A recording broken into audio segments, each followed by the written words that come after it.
Isso a gente conversa agora então com o Beto Caetano, nosso comentarista de Economia e Negócios, já com a gente por aqui. Bom dia, Beto, tudo bem?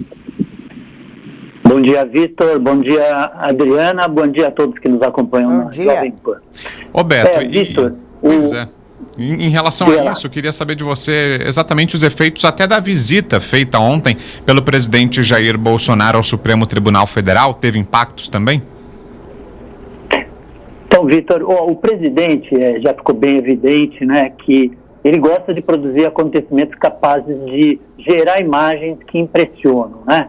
Então ele ocupa permanentemente o noticiário com os fatos que ele vai criando, muitas vezes à frente do público e coisas assim.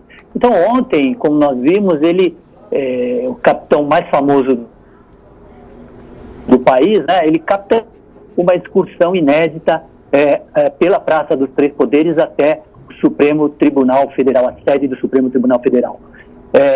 Junto com um grupo de cerca de 15 executivos e empresários que são presidentes de associações empresariais e que se reúnem numa grande associação chamada Coalizão Empresarial. Eles foram fazer uma visita surpresa ao Supremo Tribunal Federal. Encontraram lá o ministro presidente do Supremo, o Dias Toffoli.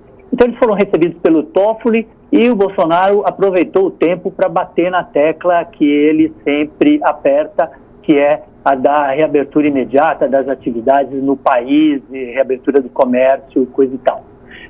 Foi um gesto constrangedor ali para o Toffoli e também para os empresários que tinham ido fazer uma reunião com o presidente, com o ministro ministro da Economia, Paulo Guedes, que também caminhou junto com outros ministros ali, acompanhando o presidente da República.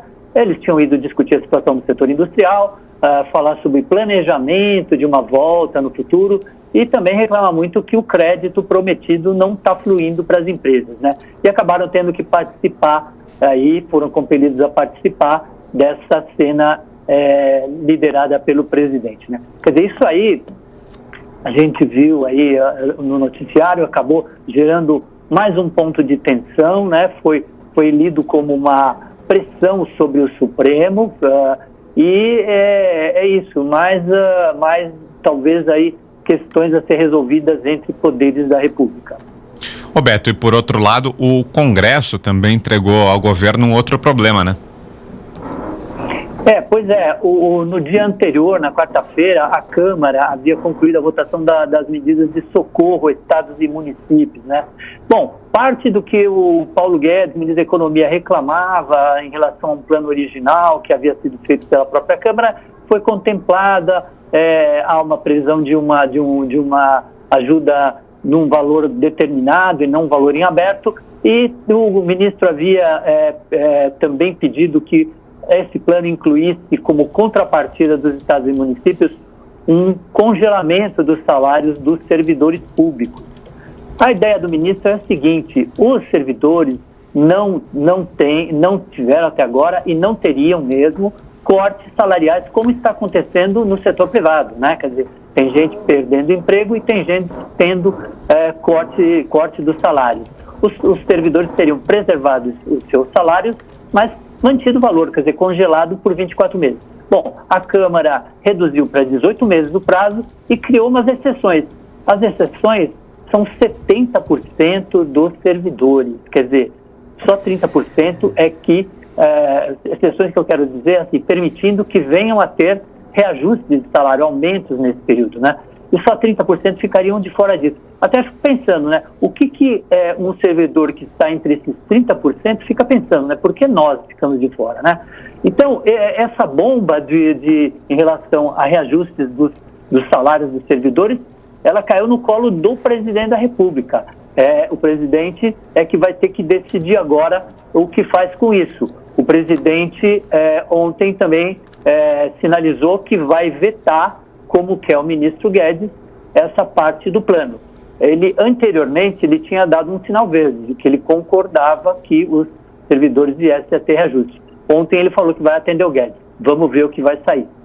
Pois é, né, Beto? Vamos ver, e tudo isso somado resulta em quê? Então, olha, tudo isso somado, né, contribui para aquilo que a gente tem visto, que é a Bolsa mais nervosa, teve desvalorização das ações nesta semana, o dólar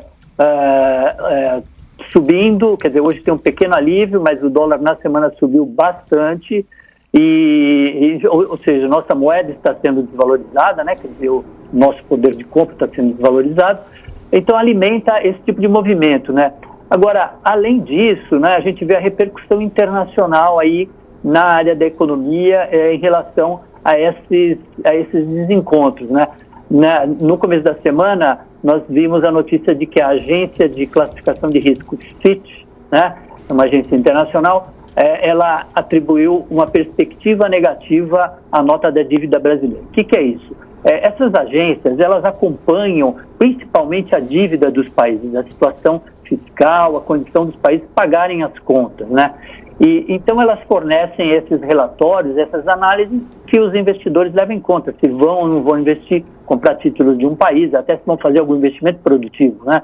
E então cada país recebe uma espécie de nota. A Fitch, ela é uma dessas agências das mais importantes, ela então deu assim esse sinal amarelo, quer dizer, colocou uma forma de dizer que, olha, o Brasil pode vir a ter uma nota rebaixada de novo, né? Quer dizer, o Brasil já teve rebaixamento nos últimos anos por causa da recessão. Pode ter mais um rebaixamento porque eles estão preocupados com o encaminhamento das questões no Brasil, especialmente aquilo que vai bater nas contas públicas, né? E também em relação àquilo que significa como é que nós estamos lidando com a pandemia, que o Brasil tem mostrado números muito preocupantes aí recentes. E ontem nós tivemos uma outra notícia nessa linha, quer dizer, existe uma organização internacional chamada OCDE, Organização para a Cooperação e Desenvolvimento Econômico, que é considerada uma espécie de clube dos países ricos, né? Tem aí cerca de 35 nações que participam desse clube. E nesse clube não entra quem não é aceito pelos sócios, né? O Brasil quer entrar nesse clube, está na agenda do ministro Guedes, da equipe econômica, levar o Brasil para esse clube dos países ricos, que isso traz diversas vantagens para o país. Só que ontem, um executivo da OCDE deu uma declaração à agência de notícias Bloomberg de que eles estão olhando com preocupação. Aí ele citou a questão das acusações do ex-ministro Sérgio Moro ao presidente da República. Então, a nossa política também é vista ali com preocupação por esses membros do clube da OCDE e eles são muito rigorosos. A nossa aceitação futura nesse clube pode complicar. Bom, tudo isso então são coisas aí que vêm da área política e vão atrapalhando ainda mais a economia já em meio às dificuldades naturais de combater essa pandemia da Covid-19. É verdade. Aí o Beto Caetano, nosso comentarista de Economia e Negócio, sempre com a gente aqui no Jornal da Manhã, segunda edição. Valeu, Beto, bom dia, bom final de semana por aí, um abraço. Bom dia, bom final de semana para todo mundo. Obrigado.